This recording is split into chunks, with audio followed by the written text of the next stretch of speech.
כולם עלינו ללייב, וכמו כל שבוע, היום תתארח פה נעמי בלוגה, שהיא בוגרת של פרויקט X, בוגרת די טריה. היא סיימה ממש בשנה האחרונה את הקורס השנתי שלנו, של הלימודים, והיא פה היום כדי לספר את הסיפור שלה. להבדיל מכל מי שראיינו עד עכשיו, היא בחורה מאוד מאוד צעירה,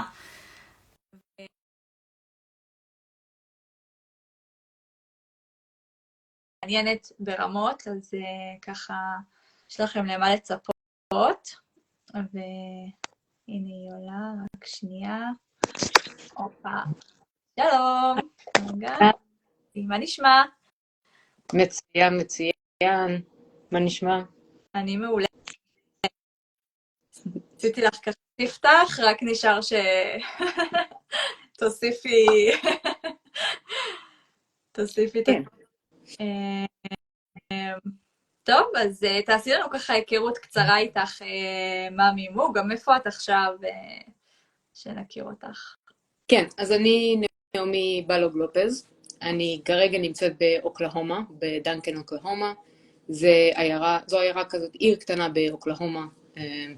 אני פה כבר מספטמבר האחרון. אני בתחום הנדל"ן, כמו שאמרת, התחלתי את הקורס לפני שנה, ואני בתחום הנדל"ן כבר שנה וכמה חודשים. אני בת 26, והיום אני גם נשואה. וואלה. חדש? כן, זה די חדש, נכון. בעלי מפה. בארצות הברית. וואו. מדהים. איזה כיף. טוב, אנחנו נשמח לשמוע, אני אשמח לשמוע איך התחלת, כאילו איך בכלל, למה בכלל ניגשת לעולם הזה? קצת איך שהתחלתי. אז התחלתי...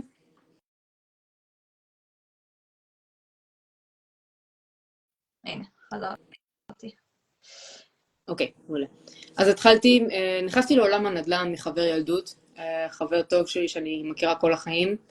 הוא עשה את הקורס בוגר פרויקט X, מחזור 38, אילן קורצ'ק, והוא פרסם בפייסבוק. הוא פרסם על עסקה שהוא עשה בליווי של רכישה לרנטל, ופשוט ראיתי את הפרסום שלו, אמרתי לו, אילן, ספר לי מה אתה עושה, זה נשמע מרתק.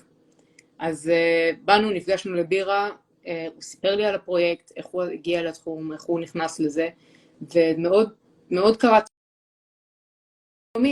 סמינר, אני חושבת שזה היה עם רוברט שיינינג, לפני יולי 22, משהו כזה, והגעתי לסמינר, רוברט קסם לי, זה היה building assets, אם אני לא טועה, רוברט קסם לי והחלטתי שאני נכנס לפרויקט. ולקחתי את אילן כבתור השותף העסקי שלי. אז הוא השותף שעשיתי איתו את העסקה הראשונה שלי. ככה הגעתי לעולם הנדל"ן. לפני זה הייתי מנהלת סופר. זה היה לי ניהול צוות, והרגשתי שאני תמיד יכולה טיפה יותר מזה, פרויקטים. אני תמיד אהבתי לקפוץ לדברים גדולים. בחיים שלי לא ניהלתי סופר, והבוס שלי אמר לי, נעמי, יאללה, קחי את המפתחות, סופר חדש, תנהלי אותו. בלי שום ידע, קפצתי לזה. אותו דבר לעולם הנדל"ן, החלטתי לקפוץ לעולם הזה. והנה, מפה לשם אני כרגע בארצות הברית. נשמע שזה ממש חוזקה שלך, כזה לקפוץ על דברים גדולים וגם לשחות. כן. כאילו לא רק... כן, מאוד אוהבת. לקפוץ, לקחת את האתגר, לעשות טעויות, ללמוד ולהתפתח, וזה פשוט, זה קסם לי כל התחום הזה. אז החלטתי ללכת על זה ביג טיים. אגב, זה מיינדסט שלומדים או שזה משהו? אוי, סליחה. מה זה, הכלב? זה החתולים פה, סליחה. מתנצלת. זה מיינדסט שלומדים אותו, או שזה משהו שהוא כזה מולד מתמיד? ללכת על כל הקופה כזה. אוי, סליחה.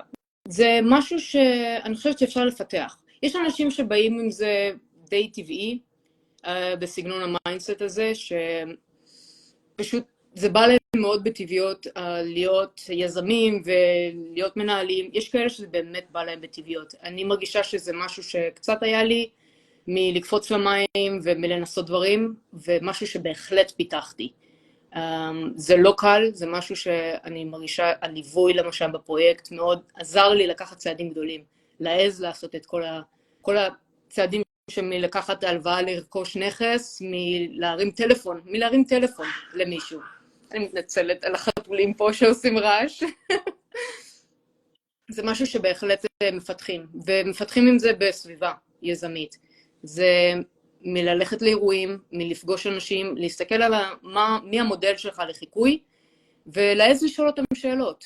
אף אחד לעולם לא ישפוט אותך על לרצות ללמוד משהו ולהתחיל ולהגיע לאיפה שהם רוצים, ולהעז לשאול אותם ולהיכנס לזה. זה לקחת צעדים גדולים. ובאמת שנכנסת כזה וכבר למדת והתחלת, אז כזה כמה זמן לקח לך להגיע לעסקה הראשונה? מה היה שם בעסקה הראשונה? העסקה הראשונה אני סגרתי חודשיים בתוך הקורס. אני לקחתי את זה ממש צעד גדול, שבהתחלה נגיד בפרויקט מה שהמליצו לנו זה שעתיים, 10 שעות שבועיות בעצם. שעתיים, לא לקחת את הסופה, שעתיים ביום לשבת ולהשקיע על זה. אני לקחתי את זה 6 שעות ביום, ממש לרמת הקיצון, כי היה לי מטרה מסוימת, ורצון מאוד להצליח. אז לשבת, לעבוד בבוקר, לחזור הביתה, ומהשעה 7 בערב, 8 בערב, להתחיל לחפש עסקאות ולהרים טלפונים. תוך חודשיים סגרתי את העסקה הראשונה, עסקת רנטל.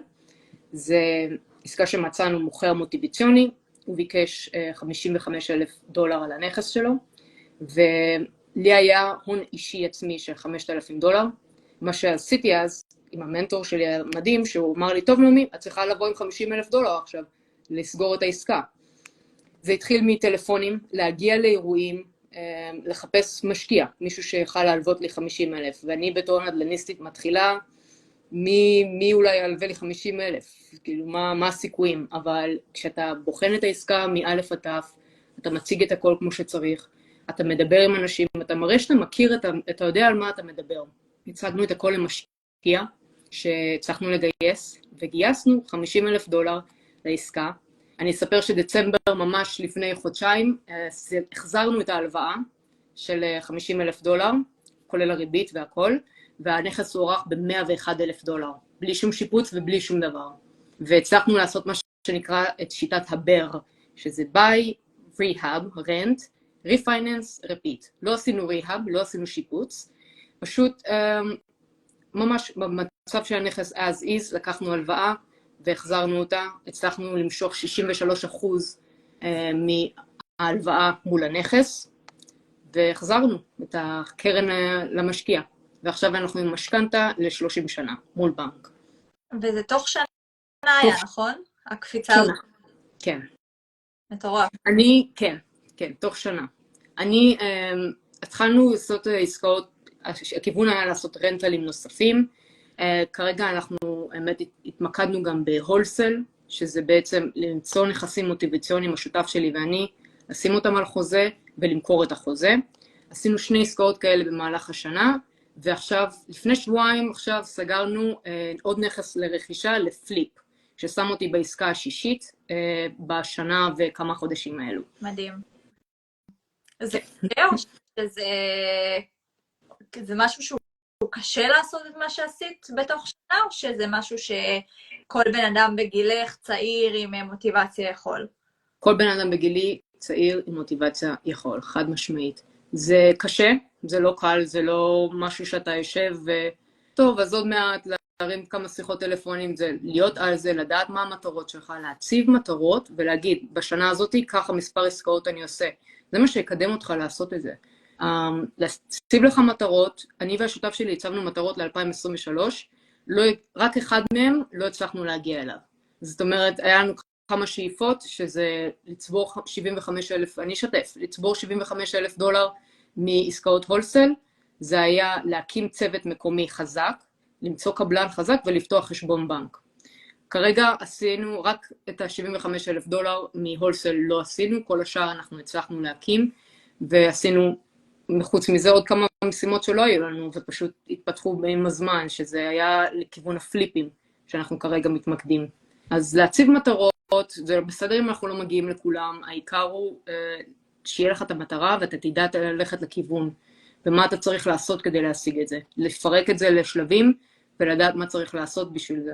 מדהים.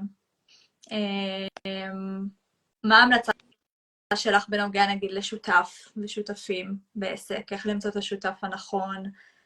כמה זה באמת תורם? כי הרבה אנשים הם כזה מאוד אוהבים לעשות הכל לבד וכזה ללכת. נכון. אני גם הייתי סוליסטית. אני הייתי בן אדם שמאוד אוהבת לעבוד לבד, והבנתי ששותפות זה לפי דעתי הדבר שהכי מקדם. מה שאתה מצליח לפתח בזה זה החוזקות. לפתח את החוזקות שלך. כי בכל עסק, בכל נדל"ן, בכל עסק בעצם, בעולם בכלל, יש לך דברים שאתה יותר אוהב, ויש דברים שאתה טוב בהם, ויש דברים שקצת פחות. לא אוהב להתעסק איתם. וזה מה שהחוזקה, נגיד, של השותף שלי, הצלחנו למצוא את ההבדלים אחד בין השני. השותף שלי הוא מאוד חזק במספרים, אקסל, מאוד חד על כל דבר. אני קצת יותר מפוזרת, אני קצת יותר אוהבת לדבר, וקצת יותר לפעמים למשוך את הזמן, אבל אני יודעת לנתח נגיד את העסקה, ואני יודעת מאוד לפתח קשרים טובים מאוד עם אנשים. זה ללכת ולעשות את זה, לעשות את כל האדמיניסטרציה של העסקה. אחד הדברים, נקודות שממש לקחתי כמחמאה מי שהלווה לנו את הכסף, הבנק שהלווה לנו את הכסף, כל מסמך שהיא ביקשה ממני, אני תוך שנייה שלפתי והבאתי לה, וזה ממני, בהיותי מישהי מאוד מסודרת מבחינת אדמיניסטרציה ולוגיסטיקה וכל הדברים האלה. השותף שלי פחות, הוא יותר אוהב את המספרים, אקסלים, להיות חד על המשימות, הוא יודע מה השלב הבא בכל דבר, והוא גם מאוד טוב בלעודד אותי, שזה לפעמים, סליחה, ימים שיש לי קשים, שאני לא מצליחה, אני מבולגנת, לא מצליחה לשים את הראש שלי אחד על המשימות, הוא נעמי, א', ב', ג', יאללה, שוט, תודיעי לי שסיימת את א', תודיעי לי שסיימת את ב', והוא בודק אותי. וזה חוזקה אחת מאוד גדולה ששמה את השותפות שלנו להצלחה. זה בהחלט משהו שמאוד מקדם. מישהו פה שואל איפה נעשתה הרכישה הראשונה שלך, העסקה הראשונה. בלוטון אוקלהומה. זה באופן מאוד רנדומלי הגענו לשם. אבל לוטון אוקלהומה זה הרכישה הראשונה. נכס שהיה כבר מושכר לדיירת, לשנה, ופשוט היה מוכר מוטיביציוני, היה צריך את הכסף, בגלל זה הוא מכר לנו 50% מתחת למחיר בשוק. כן.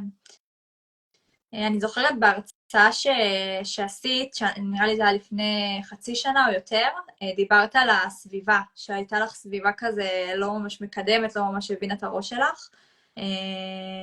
מעניין אותי כזה שתדברי על זה, כאילו, איך בכלל מקבלים החלטה להיכנס לעולם הנדל"ן שהסביבה שלך היא לא באה משם, וכאילו על האומץ שצריך, ואיך יוצרים סביבה שהיא יותר מקדמת באמת. אז בהחלט, אמא שלי מאוד מאוד לא תמכה. היחיד שתמך בי בתחום הנדל"ן זה אחי הגדול, שהוא מאוד בעולם ההשקעות, הוא יותר הולך לכיוון המניות. ואמרתי לו, שמע, נדל"ן די קורץ לי. וסיפרתי גם, והוא מאוד תמך, הוא אמר לי, נעמי, נדל"ן זה תחום מדהים, לכי על זה. כל שאר בני המשפחה אמרו, מה פתאום, נדל"ן זה לעשירים, ואת צריכה ללמוד את זה באוניברסיטה, ואת צריכה שנים להיכנס לעולם הזה, והנה, הצגתי להם את הקורס, אמרתי, תראו, זה קורס, הוא ילווה אותי יד ביד, עד העסקה הראשונה, אילן, הם מכירים את אילן, חבר ילדות, הוא עשה את הקורס, מה פתאום, זה לא הגיוני, למה שמישהו ישתף בהצלחות בנדל"ן שלו, זה כולם רוצים לשמור את זה לעצמם, וזה המיינדסט שהיה של המשפחה, ואני, כמובן, כמו מישהו שקופצת למים, ואמרתי, לא, אני הולכת ועושה את זה. החלטתי להקיף את עצמי באנשים כאלה, זה היה להגיע, אני גרתי בעמק הירדן, נסעתי עד תל אביב כל פעם שהיה איזה מפגש, כי כל המפגשים היו במרכז, כמעט ולא בצפון, להגיע לאירועים האלה, להקיף את עצמי בסביבה מנצחת, סביבה מקדמת, אנשים שעשו את זה, עושים את זה ועשו את זה מאפס. זה היה המטרה שלי, זה מה שעשיתי בעצם, זה להגיע לאירועים ולפגוש אנשים ולדבר איתם על ההצלחות שלהם, על הכישלונות שלהם, מה האתגרים שהם חוו, ולגלות שהרבה חווים את זה, הרבה מאוד חווים את זה. היום, הנה אני פה בארצות הברית, לפני שבועיים חתמנו רכישה של נכס נוסף, ואימא שלי כאילו יופי, כל הכבוד, לא לדבר, היא עדיין במיינדסט שכאילו לא לדבר, הכל בסדר. עכשיו היא קצת הרבה יותר תומכת, היא רואה שאני כן עושה דברים ושזה כן קורה. בסופו של דבר הצלחנו מחירה, הצלחנו לעשות ריפייננס, משכון הנכס, אני מראה להם למשפחה שלי והם קצת יותר תומכים היום, ופשוט לבנות את זה. הסביבה לא קיימת, תבנה אותה. לך תכיר את האנשים האלה, לדבר על זה, ואתם תראו שגם אנשים יימשכו אליכם, כשאתם מדברים על זה יותר ויותר. את הרגשת שנמשכו אלייך אנשים? בהחלט. האמת, בהחלט. פתאום אתה מגלה שהמון אנשים מהסביבה, שאתה אנשים שלא חשבת עליהם, שואלים. גם אם זה לא עשו את זה או משהו, מתעניינים, שואלים ומכירים מישהו. ואז מגיעים, ואתה פשוט מייצר את זה. אתה מושך את זה, האנרגיה נמשכת לאנרגיה, ולהיות חיובי, ולהגיע, ולשאול שאלות, להתעניין. בהחלט נמשכתי להמון המון אנשים שהם בנו והובילו אותי לאיפה שאני היום, אם זה בלתת עצה, אם זה בלעודד, אם זה להכיר, היי, הוא גם משקיע, בן דוד שלי גם כן נכנס לתחום, דברי איתו, אולי ייתן לך איזה טיפים, חד משמעית זה מושך. מדהים. צריך ביצים כדי לפנות לאנשים ולעשות את השיחות ומתווכים וקבלנים, וקצת יש אנשים שהם כזה, לא באים משם, ביישנים, את יודעת, כל מיני סוגים. זה מתאים לכל אחד? חד משמעית צריך אומץ. המוטו שלי זה enter action with boldness. זה להיכנס לפעולה עם אומץ. זה להעז להרים את הטלפון ולשאול שאלות. ואני תמיד אוהבת גם להגיד, תעזו להיות האידיוטים בחדר לרגע. זה בסדר. אף אחד לא ישפוט אתכם על רצון ללמוד יותר ולדעת יותר, ולבנות עסק לעצמכם. מי שישפוט אתכם זה כנראה מישהו שלא עשה משהו עם החיים שלו.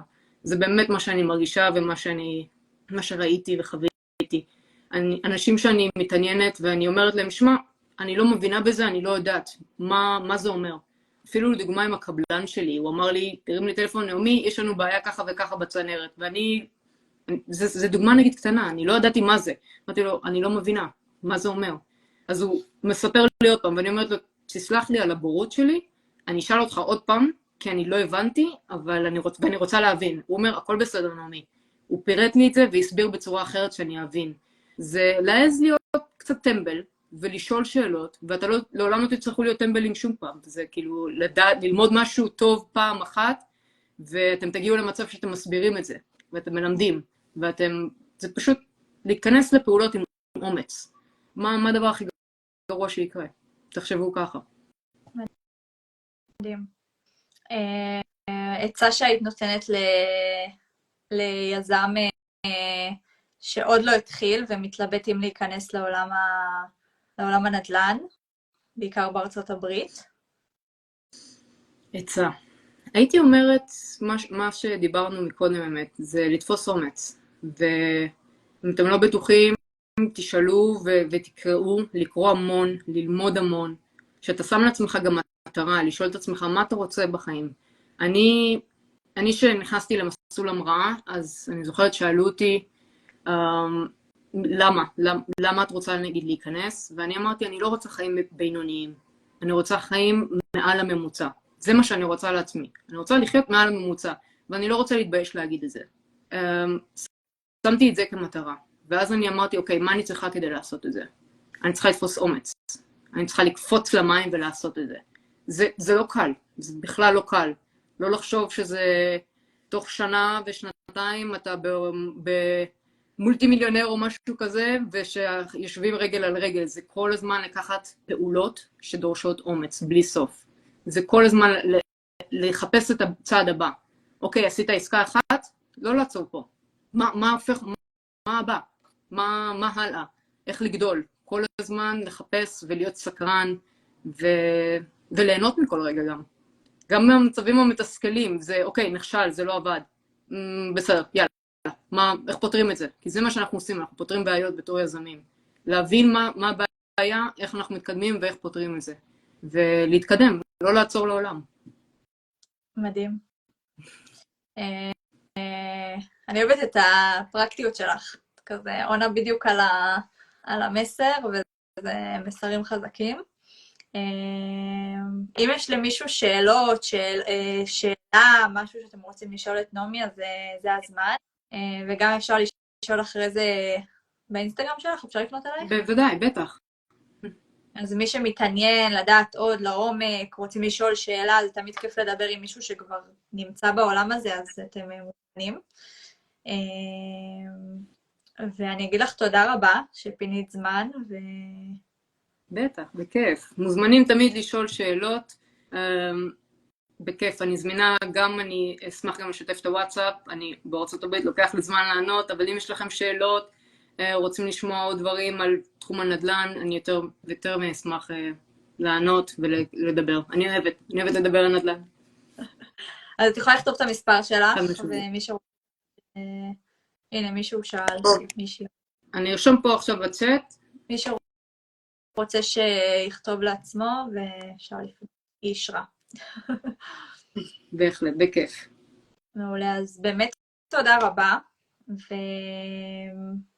כן, וזה יישמר פה, ותשתפי גם אצלך, ויהיה למי שרוצה. חד משמעית. תודה. בכיף.